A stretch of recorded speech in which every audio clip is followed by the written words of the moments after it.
Bom dia para todos vocês, eu sou Marcos Alves, do Botanicamente Falando. Estamos aqui para mais um vídeo, eu sou professor da Universidade Federal de Pernambuco. O tema de hoje que eu escolhi para conversar com vocês hoje é sobre divulgação científica. Divulgação científica é um tema super importante e por muito tempo pouco valorizado, especialmente na ciência brasileira. Na verdade, a gente que é cientista, eu sou professor da Universidade Federal de Pernambuco, eu dou aula, ministro aula como qualquer outro professor, mas eu também faço pesquisa. A gente produz ciência, juntamente com os meus alunos de iniciação científica, pós-graduando ou pós-docs. Então a gente faz ciência, a gente apresenta trabalhos em congressos científicos e a gente também publica artigos, capítulos de livros, diversos veículos científicos, acadêmicos, em que a gente informa, publica e distribui ao público, técnicos, de outros cientistas, a informação que a gente produz, informação original produzida pela ciência que a gente faz. No entanto, existe em geral uma grande dificuldade e até um preconceito na transformação da linguagem científica para a linguagem mais acessível para a população que não é cientista. Pois vamos pensar, os cientistas formam uma mínima parcela da população como um todo. Mas, em geral, um artigo científico é uma linguagem tão técnica, tão sofisticada dentro dessa área específica, que só mesmo o grupo de cientistas que domina aquele conhecimento é que consegue entender o linguajar de um artigo científico. Não é nenhuma restrição que outras pessoas entendam, mas é simplesmente a sofisticação da linguagem técnica, científica, acadêmica.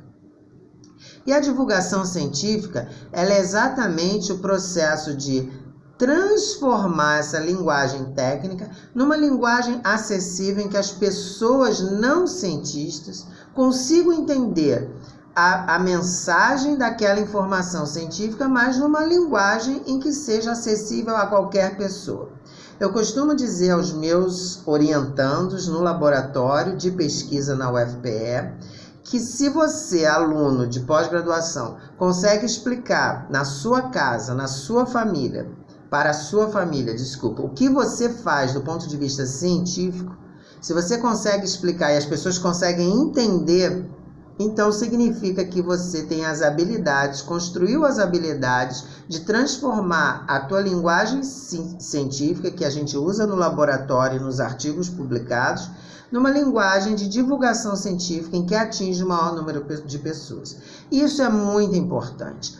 Veja bem, a gente está passando, por exemplo, nesse momento, na situação do Covid-19. Diversos cientistas, biólogos, biomédicos, diversas profissões estão na mídia falando com a população através da televisão, através da internet, do rádio, mas eles estão falando numa linguagem que você do outro lado da tela consiga entender, porque se ele usar o linguajar exclusivamente que a gente usa no artigo científico, apenas uma pequena parcela da população entende. Então é extremamente importante, é tão importante quanto escrever um artigo é você conseguir transformar essa linguagem de forma acessível que todo um grupo de pessoas não cientistas também consigam entender. Então a divulgação científica é extremamente importante e deve ser muito valorizada e recentemente nós percebemos que aumentou a valorização e o reconhecimento da importância da divulgação científica. Até porque no Brasil as pessoas não sabem o que é fazer ciência, não entendem a importância dos institutos de pesquisa, como as universidades públicas, que fazem ciência no Brasil de alta qualidade, mas que têm grande dificuldade em divulgar essa ciência para a população de um modo geral. Então a divulgação científica está ganhando diferentes formatos. E nesse aspecto, esse momento de quarentena fez surgir uma série de veículos de comunicação, não apenas por causa desse momento de quarentena, mas nos últimos anos, especialmente com a grande crise nas universidades públicas com relação ao financiamento por parte do governo federal, há vários grupos de pesquisa vários desses grupos, eles começaram a encontrar mecanismos de divulgar para a população a importância dos seus estudos. Uma das ações foi a ciência na rua, ou seja, levar o que é feito nas universidades, nos laboratórios dos institutos de pesquisa, para a população na rua, nas praças, para conhecer o que é feito de ciência em termos do país. E vários canais na internet surgiram, entre eles esse que a gente está aqui, esse canal no YouTube, como vários outros, que é justamente um veículo de divulgação científica com uma linguagem que não é a linguagem que a gente escreve no artigo científico, mas é a linguagem que a gente consegue transformar o conhecimento científico numa linguagem que você que está aí do outro lado da câmera consegue entender. Não apenas o nosso canal do Botanicamente Falando, mas tem diversos outros canais em diversas plataformas. Por exemplo, o nosso laboratório recentemente iniciou um canal no Instagram que você também pode seguir. É um canal no Instagram que fala sobre plantas e fala sobre o que a gente faz no laboratório sobre plantas. Se você tiver curiosidade e quiser seguir, o canal é @laboratóriomtv.ufpe, @laboratóriomtv.ufpe.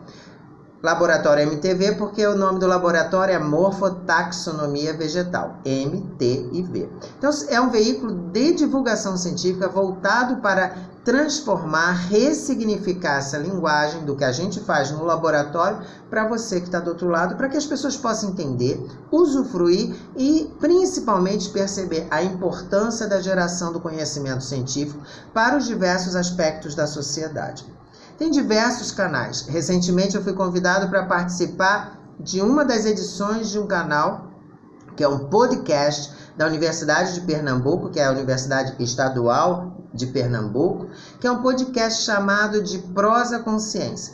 É um outro modelo de divulgação científica, mas que também traz a informação do cientista com uma linguagem mais simples, não é menosprezando as pessoas que estão nos assistindo, mas é uma linguagem descomplicada, porque não adianta na divulgação científica você falar da mesma forma que está escrito no artigo científico, porque tem uma linguagem muito técnica que não é acessível para a maior parte das pessoas que não fazem parte daquele grupo de cientistas. Então, divulgação científica é isso. Se você que é estudante de biologia, se você que é pós-graduando, pense o quanto que é importante você ressignificar, transformar a linguagem do que você faz como cientista para que todos possam entender. Faça um teste. Explique o que você faz no laboratório para os seus pais, para os seus vizinhos, para os seus tios, para o amigo, para o marido ou para a esposa. Se eles de fato entenderem, você está com uma linguagem ótima de divulgação científica. Mas se eles só falarem é porque não entenderam o que você está dizendo e você está com uma linguagem técnica demais. Então hoje o vídeo é sobre divulgação científica e para estimular todos vocês que trabalham com pesquisa e estão seguindo o nosso canal a entender a importância de transformar a linguagem para que ela seja acessível para todas as pessoas. E se vocês quiserem seguir o nosso canal no Instagram, @laboratóriomtv.ufpe. Um forte abraço e até o nosso próximo vídeo.